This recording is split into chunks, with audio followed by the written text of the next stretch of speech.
হরি ওম। জয়তু শ্রী শ্রী বাবামণি।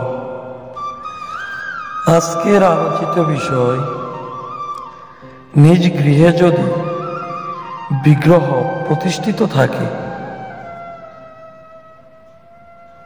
তাহলে বিগ্রহের নিত্য পূজার সময়ে যদি কোথাও সমবেত উপাসনা থাকে তাহলে সে কি করবে, তার কি করণীয়, কোনটাকে সে অবহেলা করবে?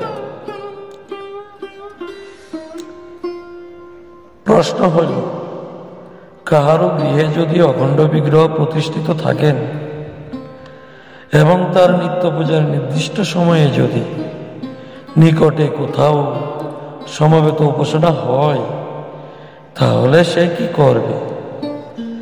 নিত্য পূজার অবহেলা করবে না সমবেত উপাসনার অবহেলা করবে? উত্তরে শ্রী শ্রী বাবামণি বলিলেন, এটি একটি উত্তম প্রশ্ন।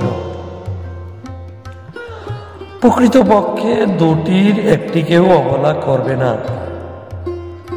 গৃহে প্রতিষ্ঠিত বিগ্রহের সংক্ষেপে পুষ্পাঞ্জলি দিয়ে সে সদলে সবলে সপরিবারে সবান্ধবে গিয়ে সমবেত উপাসনায় যোগ দেবে।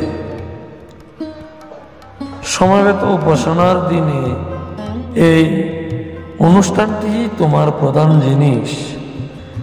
এর জন্য গৃহে প্রতিষ্ঠিত বিগ্রহ পূজার ত্রুটি হলেও সেই ত্রুটি নয়।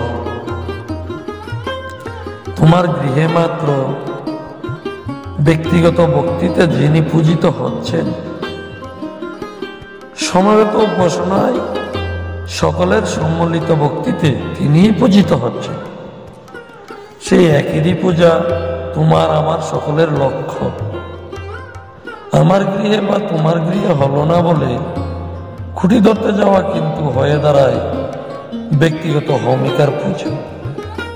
তোমরা অহমিকার পূজা কেউ করো না, সকলে মিলে করাই প্রকৃত পূজা। অখণ্ড সংহিতা প্রথম খণ্ড হইতে সংগৃহীত, পৃষ্ঠা নং 53, কলিকাতা 7ই বৈশাখ 1334 বঙ্গাব্দ। জয় গুরু, জয় শ্রী শ্রী বাবামণির জয়, জয় শ্রী শ্রী মামণির জয়, জয় অখণ্ডের জয়।